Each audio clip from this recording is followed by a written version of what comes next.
Hello everyone, कैसे आप सभी। उम्मीद है बढ़िया होंगे।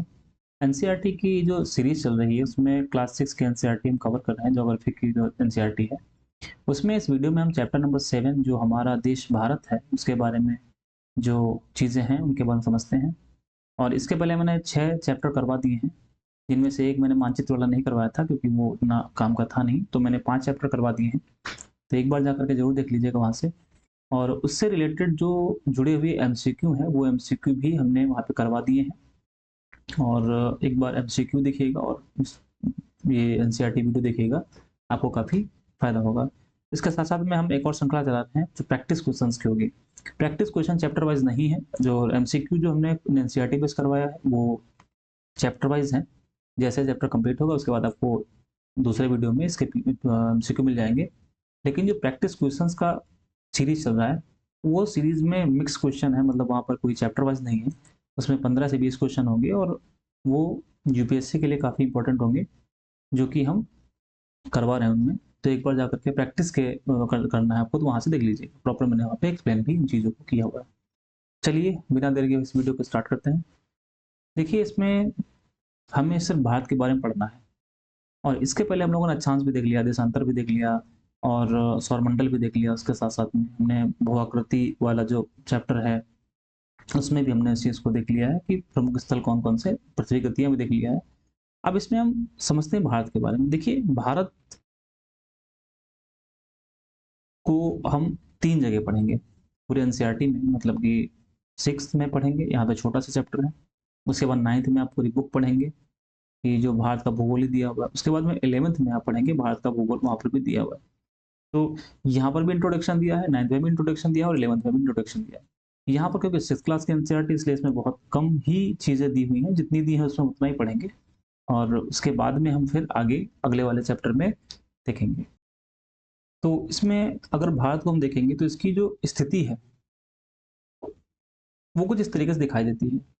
तो यहाँ पर हम समझेंगे कि जो भारत का क्षेत्रफल है वो क्षेत्रफल 32.8 लाख किलोमीटर स्क्वायर है। तो सबसे पहले एरिया की बात कर लेते हैं। तो हमें पता है एरिया कितना है इसका, ठीक है। तो इसमें जो एरिया लिखा है कितना है कि एरिया जो क्षेत्रफल है वो 32.8 लाख किलोमीटर स्क्वायर है। और इसके दो मतलब इसका जो स्थिति है वो आधा जो दक्षिण का हिस्सा है वो दक्षिण का हिस्सा जलीय भाग से घिरा हुआ है और उत्तर का हिस्सा जो है वो स्थलीय भाग से घिरा हुआ है। जैसे कि यहाँ पर देखते हैं, इसमें आप देखेंगे कि ये जो भारत है, भारत के पूरब में बंगाल की खाड़ी है। यहाँ पर बंगाल की खाड़ी, बंगाल की खाड़ी है और इधर पश्चिम में अरब सागर, अरब सागर है और भारत के दक्षिण में हिंद महासागर, हिंद महासागर है। अच्छा, बंगाल की खाड़ी और जो अरब सागर है वो हिंद महासागर का ही भाग है। तो ये जलीय भाग हो गया। और ऐसा ऐसा स्थल जो 3 तरफ से जलीय भाग से घिरा हुआ है और एक तरफ से स्थल स्थल से घिरा हुआ है उसको हम बोलते हैं प्रायद्वीप। तो भारत का दक्षिणी हिस्सा है वो प्रायद्वीपीय हिस्सा है। और उत्तर में देखेंगे तो इसके कई सारे पड़ोसी देश हैं, जिसमें पड़ोसी देशों की संख्या 7 है। हम अभी आगे उसमें देखेंगे। तो पहली चीज हमने बताई कि भारत का जो क्षेत्रफल है वो 32.8 लाख किलोमीटर स्क्वायर है। और इतना बड़ा भारत है तो इसमें अगर आप देखेंगे तो सबसे ऊपर यहाँ पर ये जो केंद्र शासित प्रदेश है वो लद्दाख है। और यहाँ पर जो प्रदेश है उसको बोलते हैं तमिलनाडु। और यहाँ पर अरुणाचल प्रदेश है और यहाँ पर है गुजरात, यहाँ पर गुजरात है। तो भारत के 4 कोने हो गए, एक पूरब में, एक पश्चिम में, एक उत्तर में, एक दक्षिण में। तो सबसे ऊपर का कोना है, मतलब जहां पर सबसे ऊपर का कोना है इसको बोलते हैं इंदिरा कॉल, इसको इंदिरा कॉल कहते हैं,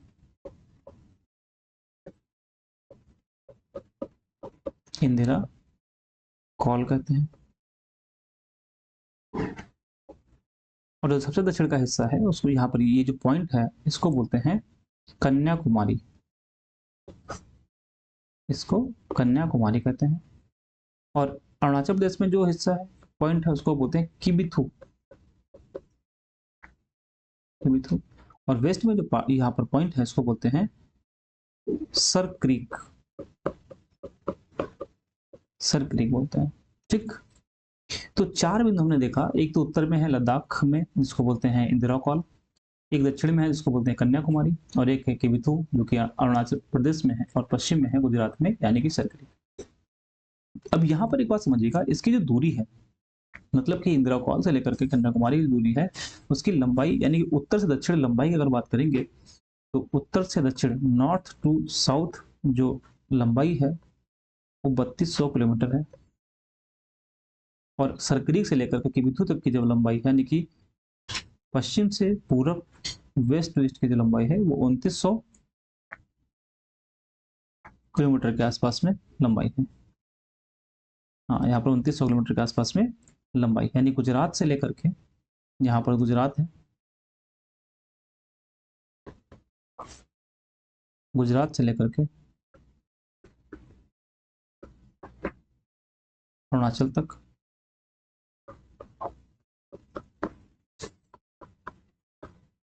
और लद्दाख से लेकर तमिलनाडु तक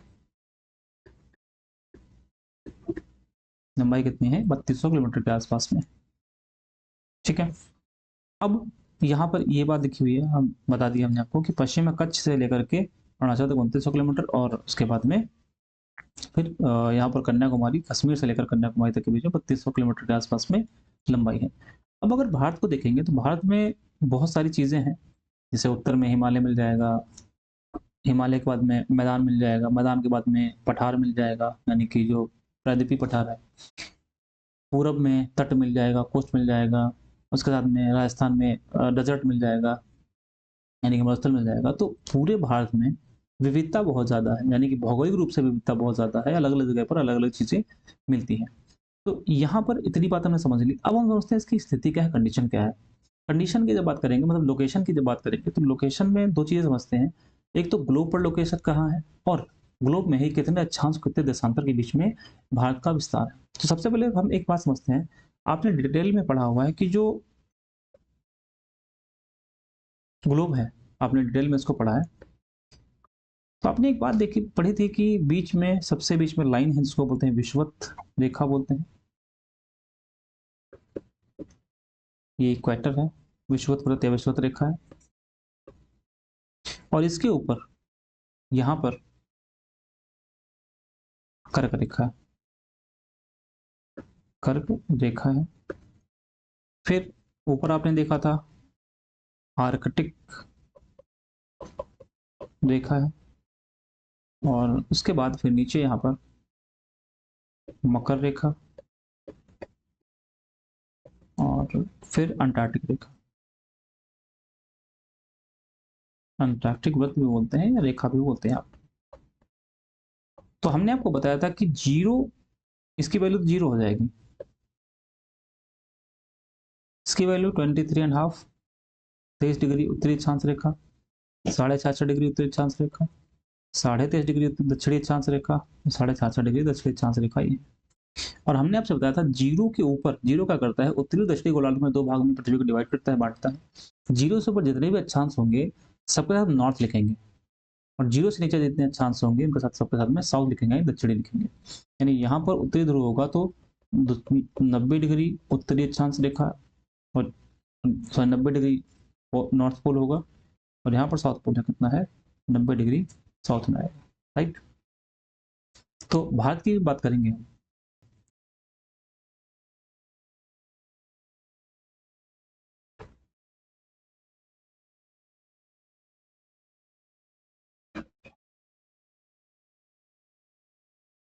पूरा अगर देखेंगे तो 8 डिग्री 4 मिनट, 37 डिग्री 6 मिनट होगा।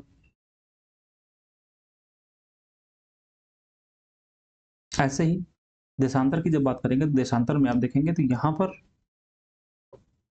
कुछ देशांतर होंगे जो इसको स्पर्श कर रहे होंगे। तो जो इंडिया को स्पर्श करने वाला देशांतर है, इस तरीके से, जो इंडिया को पश्चिम में सबसे पहले इसको स्पर्श कर रहा है, वो है 68 डिग्री 68 डिग्री 7 मिनट। और इंडिया का सबसे बाद में स्पर्श कर रहा है यहाँ पर, उसका जो नंबर है वो 97 डिग्री 25 मिनट है। अब सवाल है कि फिर इसमें ईस्ट लिखेंगे वेस्ट लिखेंगे। तो हमने आपको बताया था कि यहाँ पर ये जो लाइन है, इस लाइन का वैल्यू है 0 और इसको ही जीएमटी बोलते हैं, इसको ही जीएमटी बोलते हैं। तो जीएमटी से जीरो से ईस्ट में पूर्व में जितने भी देशांतर होंगे सबके साथ क्या लिखेंगे, तो हम पूर्वी लिखेंगे। यानी कि भारत के संदर्भ में, भारत के रेफरेंस में देखेंगे तो जितने अक्षांश रेखाएं हैं, अक्षांश रेखा में नॉर्थ लिखेंगे और देशांतर रेखा के साथ में हम क्या लिखेंगे, ईस्ट लिखेंगे। यहाँ पर एक बात हमने सीख ली कि भारत का जो अक्षांशीय विस्तार है, वो अक्षांशीय विस्तार कितना हो गया, 8 डिग्री 4 मिनट से 37 डिग्री 6 मिनट उत्तरी, और देशांतरी विस्तार 68 डिग्री यानी 68 डिग्री 7 मिनट से 97 डिग्री 25 मिनट देशांतर के बीच में है। और दोनों के बीच में देखेंगे तो लगभग 29 डिग्री का डिफरेंस आएगा, यहाँ पर भी और यहाँ पर भी लगभग 29 डिग्री का डिफरेंस आएगा। और एक बात तो मैंने आपको बताई कि कर्क रेखा भारत के लगभग मध्य से होकर गुजरती है, और यह कितने राज्यों से गुजरती है, तो कर्क रेखा भारत के 8 राज्यों से गुजरती है। ये राज्य कौन कौन से हैं, राज्य कौन से हैं, तो गुजरात, राजस्थान, मध्य प्रदेश,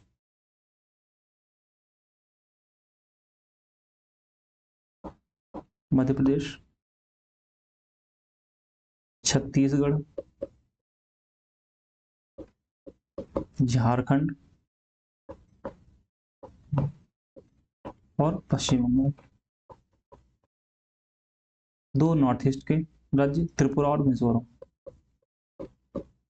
त्रिपुरा और मिजोरम, ये 8 राज्य हुए जिनसे ये कर्क रेखा निकलती है। ठीक है, अब इसके पहले हमने एक बताया कि एक आईएसटी है। तो मैंने आपसे बताया था कि जो आईएसटी होगी, जिसको भारतीय महासागर रेखा बोलेंगे, वो कितने राज्यों से निकलती है, उसका देशांतर कितना होगा, 82.5 डिग्री पूर्वी देशांतर होगा। तो कितने राज्यों से निकलती है, तो ये 5 राज्यों से निकलती है, 5 राज्यों से निकलती है। अब आपका होमवर्क क्या रहेगा, आपका होमवर्क ये है कि ये 5 राज्य कौन कौन से हैं, इनको आप मैप में देखिए और फिर ये कमेंट बॉक्स में कमेंट करके बताइए कि कौन कौन से 5 राज्य हैं। तो ये हो गया भारत का जो स्थिति थी। अब भारत के पड़ोसी देशों की बात की जाए। देखिए, भारत के पड़ोसी देशों में अगर हम स्थलीय रूप में देखें तो टोटल 7 ऐसे देश हैं जो भारत के साथ सीमा साझा करते हैं। सबसे नंबर 1 पर आता है पाकिस्तान,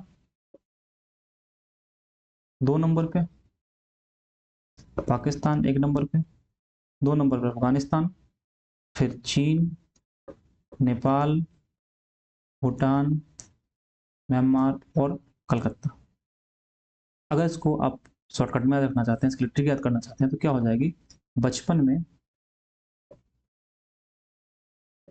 बचपन में भूटान आया था, ये इसकी ट्रिक याद करने की। अब बचपन में भूटान आया का मतलब हो जाएगा सबसे पहले बांग्लादेश, सबसे पहले क्या होगा, बांग्लादेश,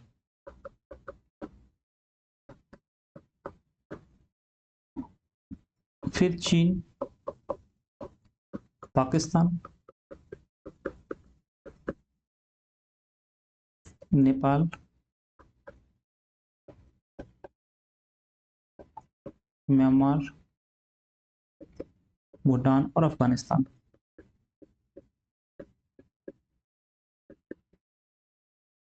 कहने का मतलब इतना सा है कि टोटल 7 देश हो गए। अब एक और अच्छी बात यहाँ पर ये हो गई, इस ट्रिक में जो हम क्रम लिखेंगे वो भारत से जितने भी देश अपनी सीमा साझा करते हैं उसमें सबसे ज्यादा से सबसे कम, मतलब घटता हुआ क्रम।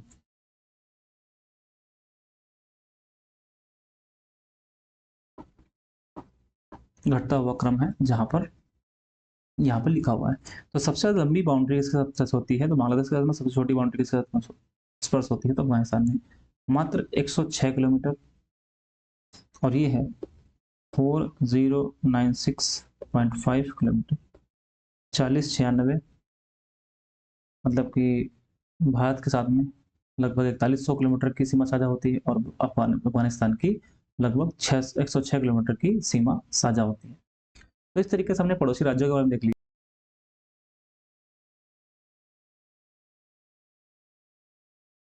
यहाँ पर राजनीतिक मैप दिया हुआ है। और अब बात करते हैं भारत के भौतिक विभाजन की। देखिए, यहाँ पर क्या है, दो हमारे ऐसे पड़ोसी देश हैं, जलीय पड़ोसी देश हैं। एक का नाम श्रीलंका, दूसरे का नाम मालदीव से मालदीव है। और श्रीलंका यहाँ पर लिखा है, पाक जल संधि भारत को श्रीलंका से अलग करती है। यह बात मैंने पिछले वाले वीडियो में आपसे पूछी थी कि कौन सी जल संधि, जहाँ पर जल संधि वाला पढ़ा था वहाँ पे पूछा था मैंने। तो श्रीलंका तो जो है पाक जल संधि से अलग होता है। और मालदीव और जो इंडिया का लक्षद्वीप है, उसके बीच में कौन सी अक्षांश रेखा है, उसको कमेंट करके आप बताएं। कि या मैं ही बता देता हूँ आपको, 8 डिग्री जो उत्तरी अक्षांश रेखा मतलब 8 डिग्री जो चैनल है, वो भारत का जो लक्षद्वीप है और मालदीव के बीच में वो स्थित है। तो भारत में टोटल जो राज्यों की संख्या है वो है 28, और 8 केंद्र शासित प्रदेश। मतलब ये हुआ कि इसमें जो पुराना डेटा है उसको आप सही कर लीजिएगा। भारत में 28 राज्य और 8 केंद्र शासित प्रदेश है वर्तमान में। अब सबसे पहली बात देखेंगे, भारत का जो भौतिक विभाजन है, मतलब कि भारत की जो नेचुरल कंडीशन है, जो प्राकृतिक चीजें हैं, उसमें क्या है कि भारत को 6 भागों में विभाजित किया गया है। 6 भागों का मतलब ये हुआ, 6 भागों का मतलब ये हुआ कि भारत में जो विभिन्न प्रकार की आकृतियां मिलती हैं, जैसे एग्जाम्पल में पर्वत, पठार, मैदान, तट, द्वीप समूह मिलता है। तो इसमें क्या है कि अगर हम 6 भाग देखेंगे, एक भाग हो जाएगा उत्तर भारत का पर्वतीय, मतलब उत्तर भारत का पर्वतीय क्षेत्र।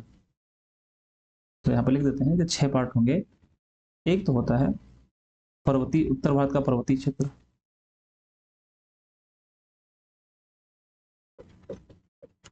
दूसरा है मैदान, उत्तर भारत का मैदान।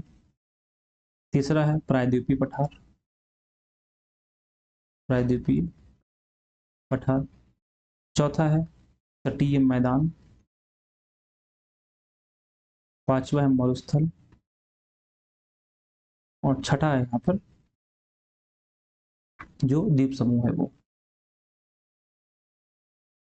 द्वीप समूह। इसके बारे में जब 9th क्लास की एनसीईआरटी, 11th क्लास की एनसीईआरटी पढ़ेंगे तो बहुत प्रॉपर डिटेल में दिया, वहां पर पढ़ेंगे।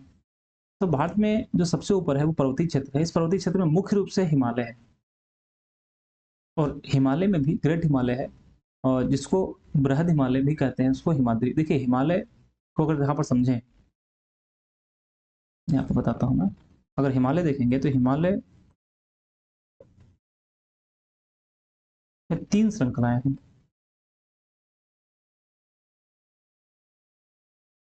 इस तरीके से सबसे ऊपर का जो श्रृंखला है ये वाली, इसको बोलते हैं ग्रेट हिमालय। ग्रेट हिमालय, या इसको हिमाद्री भी कहते हैं। इसको लघु हिमालय या मध्य हिमालय बोलते हैं, या हिमाचल हिमालय भी बोलते हैं। और सबसे आखिरी में, सबसे दक्षिण में बढ़ती है, इसको शिवालिक हिमालय बोलते हैं। शिवालिक हिमालय भी इसको कहते हैं। शिवालिक हिमालय भी यहाँ पर कहा जाता है। ठीक है। और इसकी जस्ट बाद अगर इस मैप में देखेंगे, यहाँ पर सबसे पहले हिमालय ऊपर है। हिमालय के बाद में ये आप देख सकते हैं कि मैदानी भाग है। यहाँ पर ये मैदानी भाग इतना मिल जाएगा आपको। और उसके बाद ये जो येलो कलर से है, ये पठारी भाग है, इसका येलो कलर वाला पठारी भाग है। फिर यहाँ पर कोस्टल प्लेन मिल जाएगा, तटीय जो एरिया है वहाँ पर जो मैदान है वो मिल जाएगा। उसके बाद में फिर यहाँ पर इधर इस साइड में, ये तो खैर मरुस्थल हो गया, यहाँ पर ये मरुस्थल वाला पार्ट है, और यहाँ पर ये इधर ये मैदान वाला पार्ट है। तो इस मैप में अगर आप देखेंगे तो आप पाएंगे कि यहाँ पर जो विस्तार है, जैसे जो हिमालय का दक्षिण में भाग है, हिमालय का दक्षिण में भाग कौन सा है, वह है उत्तरी भारत का मैदान। और ये मैदान किससे बना है? सिंधु से बना है, गंगा से, मतलब ब्रह्मपुत्र से मिलकर के बना है, उसकी जो सहायक नदियां उससे मिलकर के बना है। और ये क्या करती है, अपने साथ में बहुत सारा निक्षेप लाती हैं, जलोढ़ लाती हैं, जिसको जमाती हैं, उससे मैदान का निर्माण होता है। उसके बाद आप देखेंगे तो राजस्थान में मरुस्थल है, मरुस्थल का विस्तार हुआ है। और ये शुष्क, गर्म और रेतीला मरुस्थल है, जहाँ पर बहुत वनस्पति बहुत कम ही मिलती है। उसके बाद आप देखेंगे तो प्रायद्वीपीय पठार मिलेगा। इसका जो आकार है वो त्रिभुजाकार के आकार का है और इसमें 2-3 पर्वत श्रृंखलाएँ बहुत ज़्यादा पुरानी हैं, जैसे कि विंध्य और सतपुड़ा और अरावली की बात करेंगे, ये काफ़ी पुरानी है। अरावली तो ऐसी पर्वत श्रृंखला है जो कि इस विश्व में सबसे पुरानी पर्वत श्रृंखला है और वर्तमान में तो अवशिष्ट पर्वत रेसिडुअल माउंटेन है, ठीक है? अब यहीं पर आप देखेंगे इसी प्रायद्वीपीय पठार में 2 ऐसी नदियाँ हैं जो कि अपना मुहाना अरब सागर बनाती हैं। अरब सागर का मतलब क्या है कि हमने अगर बताया इंडिया इस तरीके से है यहाँ पर, तो इंडिया की लगभग जितनी भी प्रायद्वीपीय नदियाँ हैं, वो अपना मुहाना इधर बनाती हैं, मतलब कि अपना मुहाना कहाँ बनाती हैं, तो बंगाल की खाड़ी में बनाती हैं। लेकिन 2 ऐसी बड़ी नदियाँ जो कि अपना मुहाना बंगाल की खाड़ी में ना बना कर के पश्चिम में ओर बनाती हैं, जिसका नाम है नर्मदा और तापी। ऐसी नदियाँ हैं जो अपना मुहाना अरब सागर में बनाती हैं, ना कि बंगाल की खाड़ी में, ठीक है? और यहीं पर देखेंगे प्रायद्वीप जो पठार है, इसका जो पश्चिमी भाग है, पश्चिमी जो तट हिस्सा है, उसको पश्चिमी घाट या सह्याद्री बोलते हैं और पूर्व में इसको बोलते हैं पूर्वी घाट। और ये दोनों जहाँ पर मिलते हैं, उस जगह का नाम है नीलगिरी माउंटेन, नीलगिरी पर्वत उसको बोलते हैं। अब जैसे एग्जांपल में देख लीजिएगा कि ये इंडिया इस तरीके से बना हुआ है, यहाँ पर ये पश्चिम घाट है और इधर पूर्वी घाट है, ऐसे पूर्वी घाट है। तो दोनों जहाँ पर मिल रहे हैं, ये ये नीलगिरी है, दोनों जहाँ पर मिलते हैं वो क्या हो जाएगा, नीलगिरी हो जाएगा। अच्छा, ये हो गया कोस्ट, तट हो गया, तो कौन सा पूर्वी तट ये है, ये पूर्वी तट है और ये पश्चिमी तट है। लेकिन बीच में जो हिस्सा बचता है ये वाला, ये बीच में हिस्सा बचेगा ये वाला, इसको बोलते हैं मैदान। ये कौन सा मैदान है, तो ये पूर्वी तटीय मैदान है, पश्चिमी तटीय मैदान है, ठीक है? पूर्वी घाट को देखेंगे तो वो कटा छटा है, टूटा फूटा है, लेकिन पश्चिमी घाट को देखेंगे तो वो सतत है। यानी पश्चिमी घाट और पूर्वी घाट में अंतर क्या है, तो एक पहला अंतर है कि ये पश्चिमी घाट सतत कॉन्टिन्यूअस है, कहीं टूटा फूटा नहीं, और पूर्वी घाट क्या है, टूटा फूटा है, टूटा फूटा है। दूसरी, इसकी लंबाई भी ज्यादा है। तो पश्चिम तटीय मैदान और पूर्वी तटीय मैदान के बारे में हमने बता दिया आपको है। अब यहाँ पर बात करते हैं कि जो गंगा यमुना और जो ब्रह्मपुत्र है, वो बंगाल की खाड़ी में गिरती हैं। और साउथ की जो नदियां हैं, जैसे गोदावरी, कृष्णा, कावेरी और महानदी, ये बंगाल की खाड़ी को अपना मोना ये भी बनाती हैं। तो यहाँ पर एक बात समझ लीजिएगा, जो गंगा और ब्रह्मपुत्र नदी है, गंगा ब्रह्मपुत्र जो नदी है, ये अपना डेल्टा बंगाल की खाड़ी बनाती है, जिसे सुंदरबन डेल्टा कहते हैं। और ये जो सुंदरबन डेल्टा है, ये लगभग त्रिभुजाकार आकार का है और विश्व का सबसे बड़ा डेल्टा है। अच्छा, सुंदरबन क्यों कहते हैं, क्योंकि यहाँ पर सुंदरी सुंदरी नामक वृक्ष पाया जाता है, इसलिए इसको सुंदरबन डेल्टा यहाँ पर कहते हैं, ठीक है? और इसमें इतना ही है। अच्छा, एक चीज़ और भी है, जैसे हमने आपको बताया कि भारत का जो द्वीप समूह है, 2 द्वीप समूह है, इधर अंडमान निकोबार है, इधर लक्षद्वीप है। यहाँ पर यही बताया गया कि भारत का द्वीप समूह है, उनमें से एक लक्षद्वीप समूह है जो कि अरब सागर में स्थित है, और एक अंडमान निकोबार द्वीप समूह है जो कि भारत के दक्षिण पूर्व में बे ऑफ बंगाल में स्थित है। 2004 में जब सुनामी आई थी, तो इस भारत का जो दक्षिणतम बिंदु है यहाँ पर, इंदिरा पॉइंट, वो सबमर्ज हो गया था, मतलब कि वो डूब गया था सुनामी की वजह से, जो आज भी डूबा हुआ ही है। तो यहाँ पर एक चीज़ और भी है, छोटी सी चीज़ है, इसमें हम पढ़ लेते हैं। ये जो पॉलिप पॉलिप प्रवाल क्या होते हैं, प्रवाल जो होते हैं वो छोटे समुद्री जंतु कंकाल होते हैं, जिन्हें पॉलिप कहते हैं। और जब जीवित पॉलिप मरते हैं तब उनका कंकाल बचता है और अन्य कंकालों की वृद्धि ठोस कंकालों पर होती है। ये बढ़ते बढ़ते प्रवाल द्वीपों का निर्माण होता है। तो भारत में जो लक्षद्वीप है, वो प्रवाल द्वीप का एक अच्छा एग्जाम्पल है, ठीक है? तो इस चैप्टर में इतना ही है। बाकी इसका जो डिटेल होगा वो 9th क्लास के एनसीईआरटी जब पढ़ेंगे तो वहाँ पे पढ़ेंगे, क्योंकि वहाँ पर 9th क्लास के एनसीईआरटी पूरी इंडिया ही एनसीईआरटी ही है, और 11th क्लास के एनसीईआरटी को हम और डिटेल में वहाँ पर पढ़ेंगे। तो कैसा लगा वीडियो जरूर बताइएगा। अगले वीडियो में हम यहाँ पर जो अगला इसका चैप्टर है, इसका नाम है